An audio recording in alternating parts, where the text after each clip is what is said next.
Hello friends, welcome to my YouTube channel civil maker. Civil maker के इस video में आज हम लोग पोजलाना पोर्टलैंड सीमेंट के बारे में पढ़ेंगे। पिछले क्लास में हमने ब्लास्ट फर्नेस स्लैग सीमेंट के बारे में बताया था। ब्लास्ट फर्नेस स्लैग सीमेंट आपका इंडस्ट्रियल वेस्ट के द्वारा बनाया हुआ सीमेंट होता है। तो उसी तरह से आज भी हम लोग पोजलाना पोर्टलैंड सीमेंट आपका इंडस्ट्रियल वेस्ट के द्वारा बनाया हुआ सीमेंट होगा, जो उसका ब्रीफ एनालिसिस हम लोग यहाँ पे देखेंगे। तो फ्रेंड्स, पोजलाना पोर्टलैंड सीमेंट जो है आपका इंडस्ट्रियल वेस्ट के द्वारा बनाया हुआ सीमेंट होता है। तो इसमें कौन कौन से इंडस्ट्रियल वेस्ट आपके पार्टिसिपेट करते हैं, इसको हम लोग देखते हैं। ठीक है, तो इसमें इंडस्ट्रियल वेस्ट जो होता है आपका फ्लाई ऐश होता है और ब्लास्ट फर्नेस स्लैग होता है। फ्लाई ऐश और ब्लास्ट फर्नेस स्लैग जो होता है, इसके वेस्ट के इंग्रेडिएंट को लेकर हम लोग एक सीमेंट को बनाते हैं। जो आपका सीमेंट बनता है वो होता है आपका पोजलाना पोर्टलैंड सीमेंट। तो इस वीडियो में हम लोग देखेंगे कि इंडस्ट्रियल वेस्ट के द्वारा हम लोग पोजलाना पोर्टलैंड कैसे प्राप्त करते हैं, कैसे बना सकते हैं। ठीक है, तो चलिए शुरू करते हैं। Hello friends, welcome to my YouTube channel civil maker. I am engineer Deepak Kumar. So I want teach you pozzolana Portland cement. तो नाउ अकॉर्डिंग टू कॉन्सेप्ट, तो फ्रेंड्स यहाँ पे पोजलाना पोर्टलैंड सीमेंट जो होता है आपका लो हीट कैटेगरी का cement होता है। लो हीट कैटेगरी सीमेंट होने के कारण ओपीसी के तुलना में ये आपका अर्ली स्ट्रेंथ नहीं देता है। ठीक है, और पोजलाना पोर्टलैंड सीमेंट जो है बियॉन्ड इसका स्ट्रेंथ देखेंगे ओपीसी सीमेंट का, तो आपका सिमिलर स्ट्रेंथ होगा ओपीसी सीमेंट का एंड पोजलाना पोर्टलैंड सीमेंट का। ठीक है, सबसे पहले हम लोग पहले कॉन्सेप्ट की बात करेंगे। यहाँ पे पहला लाइन आपका दिया हुआ है, it's belongs to low heat category cement. ठीक है, अभी तक हमने पिछले क्लास में ब्लास्ट फर्नेस स्लैग सीमेंट को पढ़ा था। वो भी सीमेंट आपका लो हीट कैटेगरी सीमेंट का होता है। ठीक है, और ये सीमेंट भी आपका एक इंडस्ट्रियल वेस्ट के द्वारा बनाया जा रहा है। तो ये भी सीमेंट आपका लो हीट कैटेगरी सीमेंट होगा। तो बताया गया कि it's belongs to low heat category cements. ये सीमेंट आपका लो हीट कैटेगरी सीमेंट में बिलोंग करता है। It's offers less early strength with respect to OPC. ये सीमेंट जो है आपका ओपीसी के तुलना में आपका अर्ली स्ट्रेंथ नहीं देता है। ठीक है, buts offers similar strength beyond 28 days. अगर इसमें हम लोग इसके स्ट्रेंथ की बात करेंगे, स्ट्रेंथ का कंपेयर करेंगे, तो ओपीसी के तुलना में आपका अर्ली स्ट्रेंथ नहीं देगा। ठीक है, लेकिन 28 डेज के बाद इसमें स्ट्रेंथ हम लोग चेक करेंगे तो उसमें पाएंगे कि सिमिलर स्ट्रेंथ है। जैसे कि आप ओपीसी में जितना स्ट्रेंथ होगा उतना स्ट्रेंथ आपको 28 डेज में पीपीसी सीमेंट के द्वारा भी मिलेगा। ठीक है, पीपीसी सीमेंट को हम लोग ऑब्टेन कैसे करते हैं इसको देखते हैं। तो फ्रेंड्स, इसमें पीपीसी सीमेंट जो होता है एक इंडस्ट्रियल वेस्ट के द्वारा बनाते हैं, और वो इंडस्ट्रियल वेस्ट होता है आपका fly ash and blast furnace slag होता है। उसके द्वारा हम लोग पीपीसी सीमेंट को ऑब्टेन करते हैं। तो इसमें हम लोग देखते हैं कि इसमें कितना परसेंटेज, कितना क्वांटिटी जो है, कितना इंग्रेडिएंट हम लोग किस मात्रा में लेते हैं, और उस इंग्रेडिएंट को हम लोग कैसे पोजलाना पोर्टलैंड सीमेंट में कन्वर्ट करते हैं। फ्रेंड्स, यहाँ पे पोजलाना पोर्टलैंड सीमेंट जो है it's obtained by using industrial waste. ठीक है, पोजलाना पोर्टलैंड सीमेंट जो है आपका, इसको ऑब्टेंट हम लोग इंडस्ट्रियल वेस्ट के द्वारा करते हैं। जैसे हो गया इंडस्ट्रियल वेस्ट में फ्लाई ऐश हो गया एंड ब्लास्ट फर्नेस स्लैग हो गया। ठीक है, इंडस्ट्रियल वेस्ट में आपका फ्लाई ऐश को लेते हैं एंड ब्लास्ट फर्नेस स्लैग को लेते हैं। ठीक है, इसके द्वारा हम लोग प्राप्त करते हैं।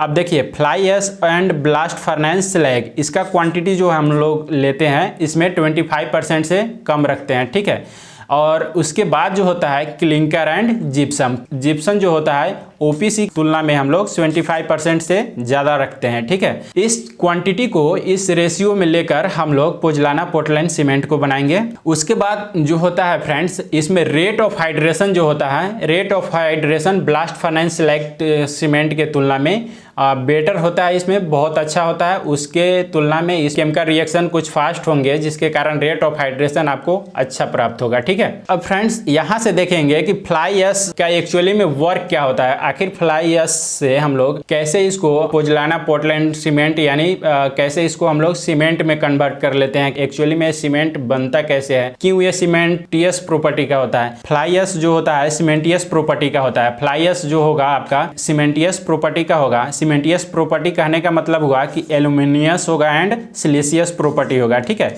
ये दोनों प्रॉपर्टी के कारण फ्लाई ऐश को हम लोग सीमेंटियस प्रॉपर्टी में कैटेगरी में रखते हैं, ठीक है। But it does not impart binding property itself, लेकिन ये जो है आपका बाइंडिंग प्रॉपर्टी में नहीं पार्टिसिपेट करेगा, ये आपको बाइंडिंग प्रॉपर्टी खुद के लिए नहीं देगा। When it is binding material only when it react with calcium hydroxide presence of water. अगर हम लोग इसको बाइंडिंग मटेरियल जैसे कि आप कैल्शियम हाइड्रोक्साइड को लेंगे तो वहाँ पे प्रेजेंस ऑफ वाटर यानी पानी के उपस्थिति में जब यह रिएक्शन करेगा तो आपका यहाँ पे C3H2H3 जेल, यानी इसको बोलते हैं CSH जेल भी बोलते हैं, ठीक है। एक्चुअली में C3H2H3 जेल एक क्या होता है, बाइंडिंग प्रॉपर्टी का होता है, बाइंडिंग प्रॉपर्टी का होता है। तो यहाँ पे हम लोग पोजलाना पोर्टलैंड सीमेंट को सीमेंटियस प्रॉपर्टी का होगा, लेकिन ये बाइंडिंग प्रॉपर्टी का नहीं होगा। ये आपका सीमेंट के रूप इंग्रेडिएंट के साथ बाइंडिंग करता है, तो उस तरह से बाइंड नहीं करेगा आपका। सिर्फ फ्लाई ऐश सीमेंट को और क्लिंकर और जिप्सम को लेकर हम लोग इसमें बाइंडिंग नहीं करा सकते हैं। तो इसमें क्या करते हैं, एक्चुअली इसके कैल्शियम हाइड्रोक्साइड के हैं और वाटर के प्रेजेंस में यहाँ पे आपका पोजलाना रिएक्शन करता है तो आपका बाइंडिंग जेल बनाता है। एक बाइंडिंग जेल का नाम है आपका C3H2H3 जेल, ठीक है, यानी CHS जेल होता है, बाइंडिंग प्रॉपर्टी कैटेगरी का होता है।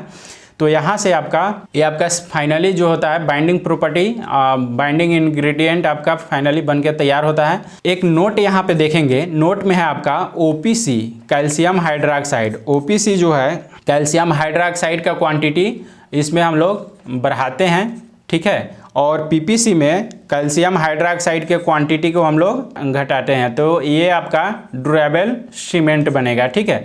अब यहाँ से देखते हैं कि pH जिसमें भी कम होता है, 7 से कम होगा, वो आपका क्या होगा, एसिडिक होगा, और pH जहाँ पे 7 के इक्वल होगा वो क्या होगा, न्यूट्रल होगा, और pH जिसका 7 से ज़्यादा होगा आपका क्या होगा, बेसिक होगा, बेसिक नेचर का होगा, ठीक है।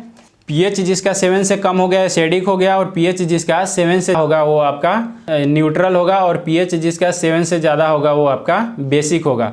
तो इस सीमेंट का एक मेजर ड्रॉबैक की हम लोग बात करेंगे। इस सीमेंट का मेजर ड्रॉबैक जो होता है वो आपका क्या होता है कि रिइंफोर्समेंट में एक्रोडेड करने लगता है, ठीक है, यानी जंग लगना शुरू हो जाएगा। तो जंग लगना शुरू हो जाएगा तो आपका क्या होगा, ड्यूरेबिलिटी ऑफ स्ट्रक्चर घट जाएंगे, तो वहाँ पे आपका स्ट्रक्चर जो है ड्यूरेबल स्ट्रक्चर नहीं होगा, जिसके कारण से हम लोग इस ड्रॉबैक को दूर करने के लिए कुछ तरीके को यूज करते हैं। तो आखिर इस सीमेंट का यूज हम लोग करेंगे कहाँ, ठीक है। तो पोजलाना पोर्टलैंड सीमेंट जो होता है एक्चुअली में the major drawback of PPC cement is that it's offers concrete of acidic nature due to which where the chance that the reinforcement corroded and durability of structure is reduces, ठीक है। PPC cement का एक major drawback जो होता है ये acidic nature का होता है, ठीक है, यानी pH इसका लेस देन 7 होगा। जिसका भी pH लेस देन 7 होता है